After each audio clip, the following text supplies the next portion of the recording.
Sadnam. We are Jen and Ramtin from Heart Center Revolution. Our intention with this podcast is to share the best of Kundalini Yoga and conscious living with you so you can live a more heart-centered life. Welcome back for episode 6 of Heart-Centered Revolution. In this podcast, we talk about the chakra system. So we're going to do future episodes where we talk about each chakra point individually. So this episode is just to give a really deep understanding as to what a chakra is. I mean, we throw the word around a lot in spiritual endeavors, but Ramtin goes really deep in description into what exactly that means. And again, towards the end of the episode, I will lead you through a breathing practice. This time we are going to practice suspending our breath and talk about all of the benefits that come when you suspend your breath. I will also share with you how you can download the audio of that breathing practice so that you can do it throughout the week on your own when you're walking the dog or cooking, whatever you're doing. That way you can continue your practice outside of the studio. And last but definitely not least, I share how you can submit your questions about Kundalini Yoga and Meditation to be answered on our very special upcoming question and answer podcast. So hang tight and we'll have those details for you at the end. Before we jump into Ramtin's class, I want to clarify something, and not to confuse the issue, but as Ramtin introduces the chakras, he mentions the 10 bodies. In Kundalini Yoga or in yogic anatomy, we learn that human beings are comprised of 10 separate bodies. And it's being aware of and balancing each of these 10 bodies that helps us live a full, enriched, and the most powerful life as a human being. So the 10 bodies, just in case you're curious, are the soul body, the negative mind, positive mind, neutral mind, the physical body, the arc line, the aura, the pranic body, the subtle body, and the radiant body. So in the show notes for this episode at heartcenteredrevolution.com/episode 6, I will include a link to an article that tells you more about the 10 bodies if you're curious. And I'm sure that we will do episodes in the future doing a deep dive into the 10 bodies, just like we're doing for the chakras. But we decided to start with the chakras. So here we are transitioning into Ramtin's class.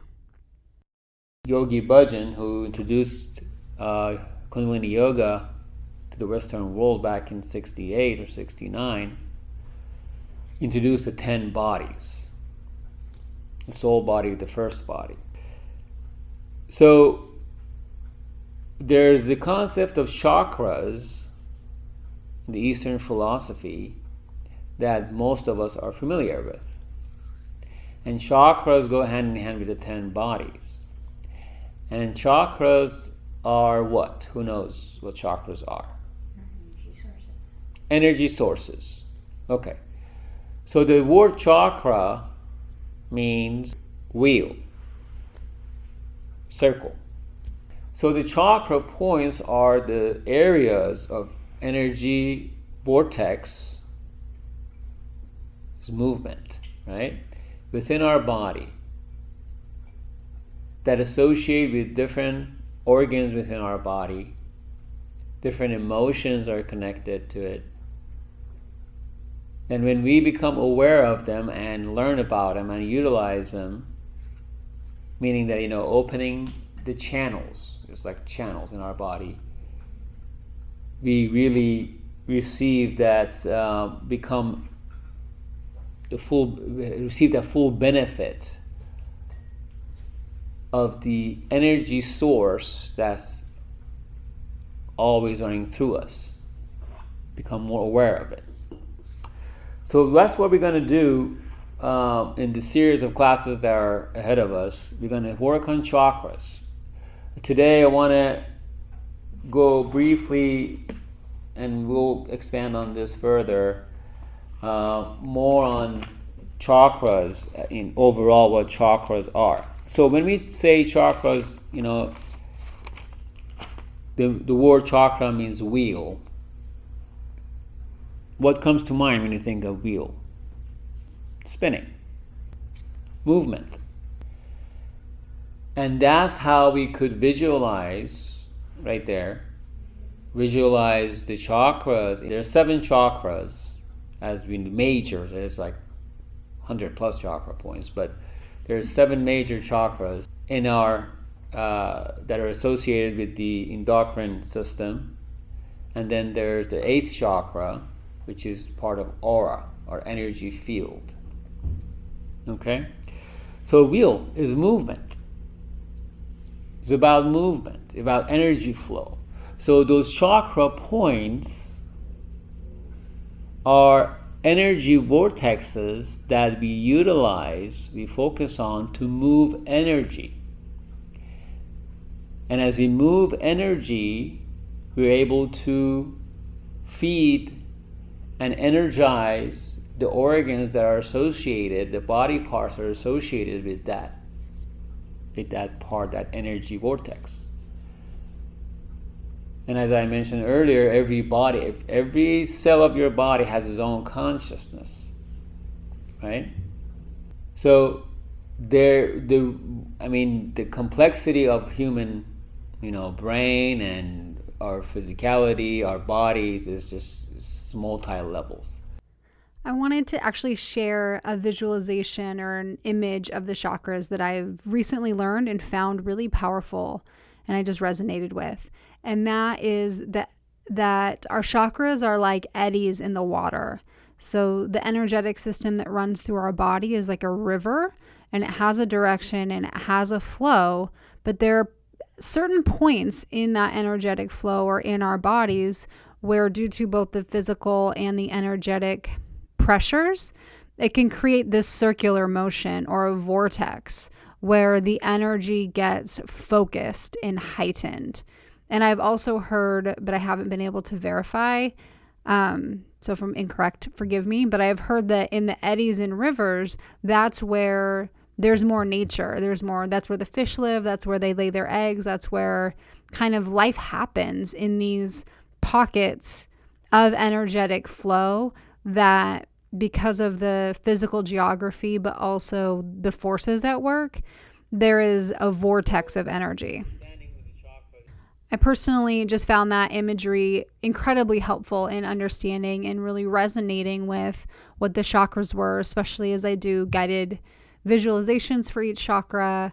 I just love this visualization of a river of energy, and then just like an eddy swirls in the river, there are eddy swirls in our bodies. So that's it. And here we'll jump back into Ramtin's amazing class. So with understanding with the chakra, there's another deeper understanding of how we could move energy. And that's the key. That's the whole key. Anytime we want to create a change in our life, we have to create a movement. We have to move energy through our thoughts. And when we do that, different emotions are created. Become aware of the emotions. And we do that by using the kriyas, the tools that we have, which are our hands, our feet, fingers, eyes.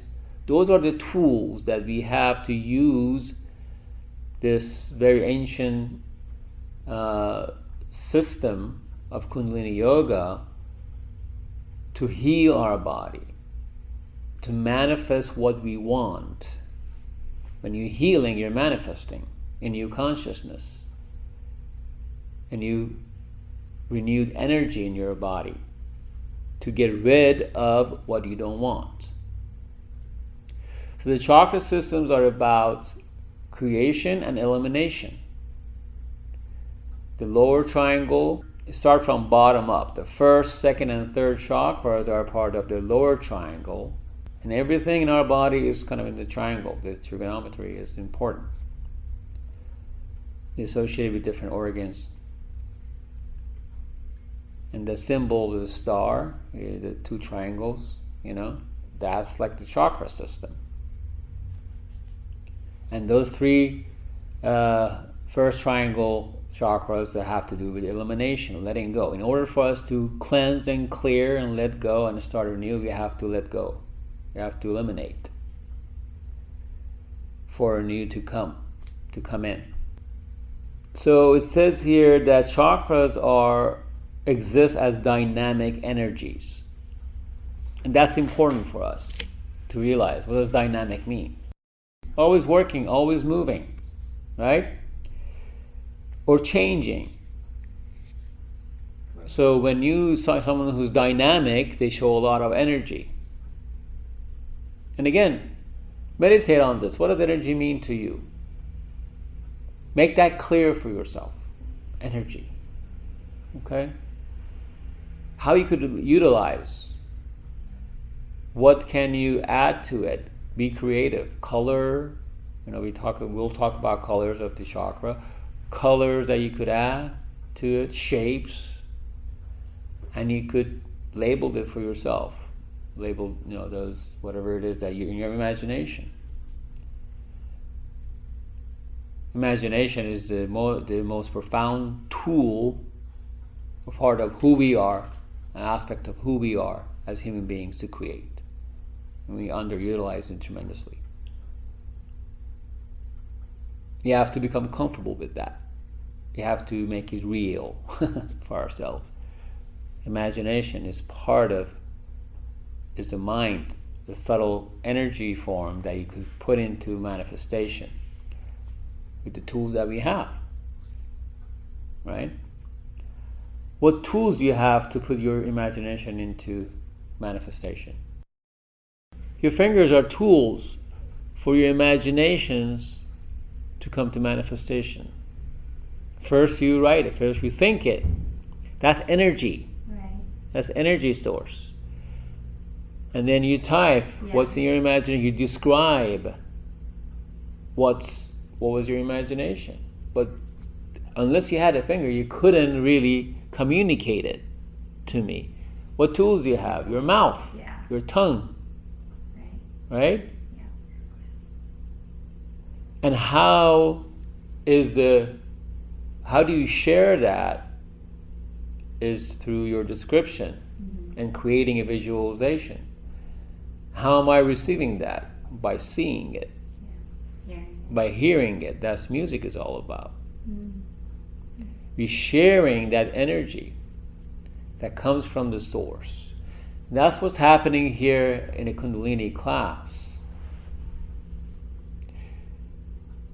The sounds, the mantras, the mudras are tools for us to activate this energy vortexes in our body, to move the energy and receive the energy that's more subtle, unless we create that movement and create a facility by relaxation to be able to become aware of that energy.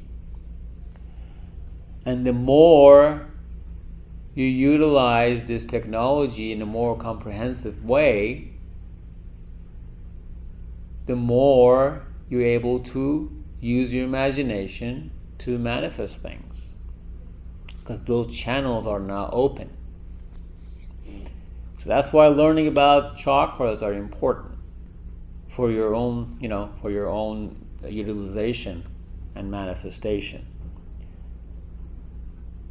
And we could learn one technique here in this room, and we could focus on it, and it would really set us free and help us a lot. One breathing technique, but there's so many. I say this because the most important thing is our discipline and our consistency to do it. Right? How many times have we bought a gadget of some sort and never used it? Same thing. You manifested this body to come to this earth, but if you don't move it, if you don't exercise it, if you don't practice it, you're not using it. It's sitting and, gathering dust. So get on your feet, get on your hands. Use your tongue to sing. Don't hold back. Speak out loud. And that's what Kundalini Yoga teaches us to do.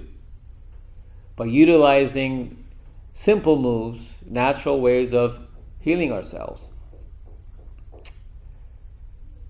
I was listening to a TED Talk on NPR, and they were talking about life coding.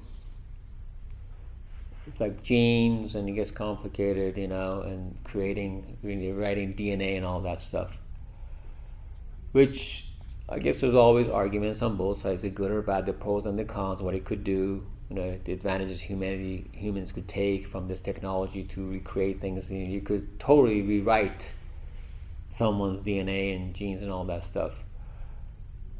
If you think only from one way, one direction, one-sidedness of just science, and try to heal everything and correct everything, and the solution to everything is just from that aspect of physiology, biology, then that's how we'll evolve to be, to bring more of that technology, which is fascinating, is amazing. I was thinking, and that's a quick, actually, just like anything else, we're looking for a quick fix. And that is, it takes a long time to learn how to utilize that technology and the science and put it in experiments and all that. So the preparation of it and the development of it takes a long time, but then gives us a quick fix. In a sense, that's what we're looking for here too. With Kundalini Yoga, our connection to the source. We could bypass everything else, and then that connection, and instead of the mind, we could fix, ourselves very rapidly. But we're doing it in a more natural way, right? If we continuously, they're saying that with this development, with this science, life coding, we could eliminate so many diseases. We could do that here in this room with the practice of Kundalini Yoga. And it's true. And that's why it's a technology and it's a science. And there's other modalities that exist, that if we really tap into the wisdom and the knowledge and then believe, then we could utilize it. And that's the consciousness we need to develop and expand and focus on and dwell in within ourselves on an ongoing basis. Continuously doing the meditations that we learn here, and be patient with it, and practice patience. And one day you're driving down the street and you just feel great for no reason. And you don't allow everything else that occurs in the environment to affect you as much. And if you become aware of them, that awareness doesn't hold, that energy doesn't get stuck in your system. You allow it to flow, allow it to let go, and you let go of it, to allow it to just be released. And that's when your chakras are open. Ooh, thank you, Ramtin, for that description and in-depth understanding of the chakras. I was thinking one thing as he was wrapping up and talking about patience that I wanted to point out. It's important to me to be completely authentic. And so we as teachers teach what we know to be true from the yogic philosophy and yogic teachings, but that does not mean that we are perfect at it. Ramtin and I are impatient on a regular basis. We do have a daily practice and we do stick to those things, but it's taken us years to get there. And this information that we're sharing and the technology that we're sharing, we're human as well. And so we have periods of time where it's easy and it comes naturally. And then we have periods of time where we have resistance to it. Thankfully, we've both gotten to a place where we do practice daily, even if it's just an 11-minute meditation. But like I said, it took us a while to get there in this lifetime and probably multiple lifetimes before now. So I don't ever want anyone listening to think that we're somehow perfect or better than, because we are far from those things. We are on this path just like you are. We just might be within the Kundalini field of technology, might be a few, steps ahead, just kind of sharing the information that we've learned and how we've been successful in integrating it into our life. So after that, side note, I wanted to point out again that we will be doing future episodes about each of the individual chakras. And so they will come out in order, but they will not all come out like 1, 2, 3, 4, 5, 6, 7. We'll break it up a little bit so that it's not all chakra all the time. So that's kind of what you can expect for coming up. For the pranayam for this episode, we're going to practice suspending the breath. We do this all of the time in Kundalini yoga practices. After every single exercise, it's often taught or told to inhale deeply, hold the breath in, squeeze the root lock, you're moving the energy up, and then exhale and relax. So we're going to talk about that suspension of breath. We're going to talk about what it does for you and then the correct way to do it, because it's easy. And I think the common sense way to hold your breath would be to tighten your face muscles, tighten your neck, and kind of hold tight while you hold the breath in. But that's just creating more tension in your body and is not, in the end, what we're looking for. Let's start with some of the benefits of suspending your breath. And so by suspending your breath, you can gradually recondition your nervous system. So as you hold your breath, your nervous system might start to freak out a little bit. And so you can recondition it to not respond so quickly to a minor stress, especially a minor stress that's actually in your control. It also won't come as a surprise to anyone who's practiced this, that practicing suspending your breath helps you get centered and trains you to use good judgment when under pressure. So you'll hold your breath and your body starts talking to you and panicking. And so it allows you an opportunity or a practice to rise above that, rise above the responses from your reptilian brain and respond from your prefrontal cortex, from your connection to the infinite that knows that you are okay. You're just suspending your breath. On the suspended breath, you can also experience shunya, which is zero. This is a deep stillness. It's a quietness of the mind. To me, it's a vibration. When I get in shunya, it's a blessing because it doesn't happen all the time. And for me, actually, it happens mostly after I meditate. And I inhale, suspend my breath, just like we're talking about here. And then it's like the outside world, the volume knob has been turned way down and my mind is quiet and my ears are almost not ringing, but they feel like vibrations coming in, but there's no sound coming in. It's really powerful experience. And so that's my personal experience of shunya. And after we do kriyas and meditations in Kundalini yoga, oftentimes we're chanting, we're moving, they're very active. And so the inhaling, suspending the breath on the inhale really gives you an opportunity to check in with that shunya, with that zero, with that stillness. There are a few points that can make holding your breath a little bit easier. And one is, even if you're going to hold the breath on the inhale, make sure you're exhaling everything out. It's actually the buildup of carbon dioxide that makes you feel panicked, like you need to take another breath. So by exhaling and doing complete exhales, it'll allow you to hold the breath in. Another thing to remember is that if you experience dizziness or disorientation, that you need to stop the breath, not the practice altogether. But being dizzy, that's not the point. That's not enlightenment. Feeling woozy, it just means that you're either pushing yourself too far or you're not ready for the practice at this time, which is fine. Another recommendation throughout this practice is to create a calm point within yourself.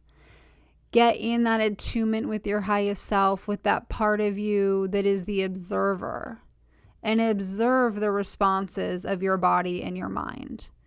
And this really helps you get in touch with that observer point of view that can be so helpful as you go throughout your day, even when you're not suspending your breath. We'll begin our practice now. So as we've done in the past, bring yourself up into a long spine, crown chakra lifted, chin gently tucked. If it's safe for you where you are and what you're doing, you can close your eyes. Bring your eye focus to the third eye. Roll your shoulders up and back and down. Let's take a few just regular breaths. Start lengthening and deepening your breath. Inhaling deep. Exhaling completely. Let's take two more. Inhaling deeply. Exhaling completely.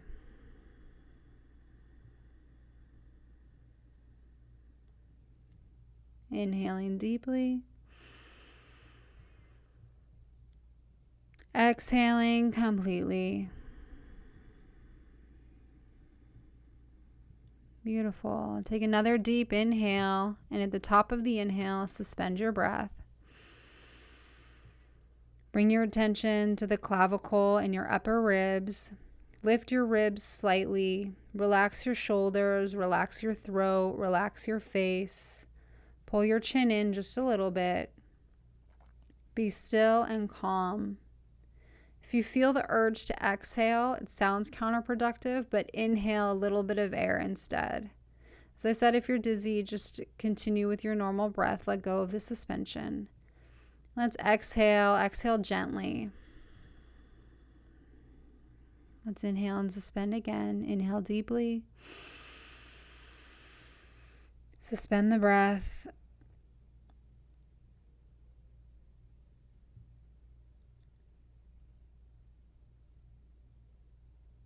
Keeping the face relaxed, shoulders relaxed, finding the island of peace, even if your body and mind are not peaceful. Now exhale gracefully. Let's take a regular inhale and exhale. We'll suspend the breath in one more time. Inhale deeply. Suspend the breath.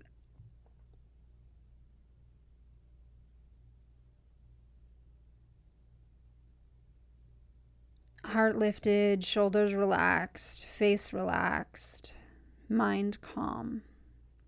Exhale completely. Beautiful. Staying in this meditative space, let the breath come and go naturally. Let your body and mind regulate. Feel safe. Take a mental note of what it felt like to suspend the breath on the inhale as we prepare to suspend the breath on the exhale.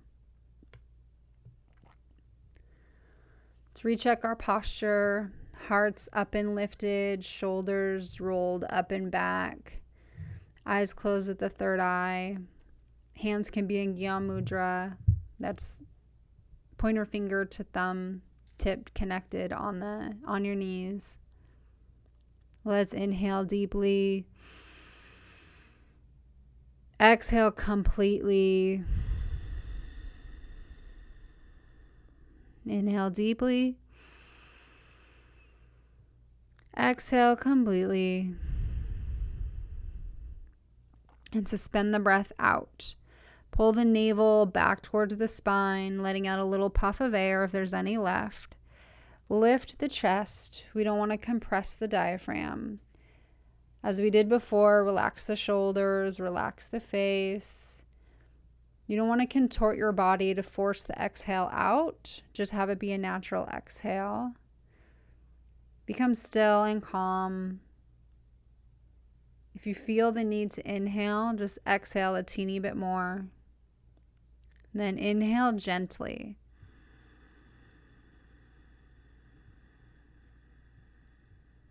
Exhale completely. Suspend the breath. Pull the navel in, heart lifted, shoulders back. Body muscles relaxed, even if your mind is not relaxed. Come into connection with the still and calm that resides within your soul. Inhale. Exhale completely. We'll suspend one more time. Suspend the breath out.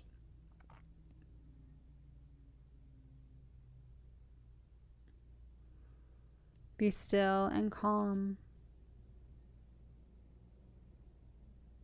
And then inhale gently. Keeping your eyes closed if it's safe. Let the breath return back to normal. Let the breath come in and out. Make a note of what it felt like to suspend the breath out. Was it more or less challenging for you than suspending the breath in? Did it feel different to you? What was it like to experience your mind and body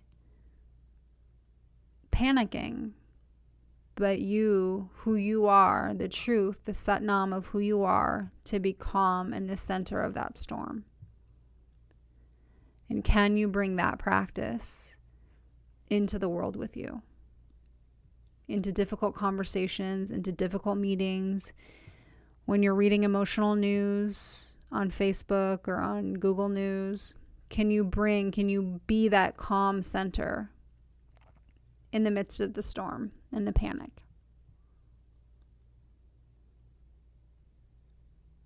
When you're ready, you can blink your eyes open. Beautiful. I hope that you enjoyed that breathing practice. If you would like to practice it throughout the week, please visit heartcenteredrevolution.com/episode 6. And if you scroll down to the bottom, there's a place where you can download that breathing practice. In other exciting news for Heart-Centered Revolution, we are putting together a question and answer episode of the podcast. So I believe that it will be episode 10, which is coming out November 28th. So if you have a question, a burning question about Kundalini Yoga that you haven't been able to get answered, please feel free to email me at jen@heartcenteredrevolution.com. You can also message me, or I should say message us, on Facebook or Instagram. On Facebook, we are Heart-Centered Revolution. And on Instagram, we are HC Revolution, because Heart-Centered Revolution was too long. So you can message us any of those venues. If you get the question in before the 18th, it'll be considered for the question and answer episode. But if you don't get it in before then, please still send a question, because we might include them on episodes if it's relevant to what we're talking about.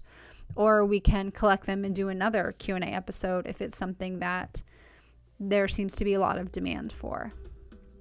And that's it for episode 6 of Heart-Centered Revolution. We are so incredibly grateful to you for listening, for finding us early at the beginning of our podcasting journey. If you haven't, please subscribe to our podcast on iTunes. That way you'll know when that special 10th episode is coming out. It'll just automatically appear on your device. Know that we love you, and may the longtime sun shine upon you, and all love surround you.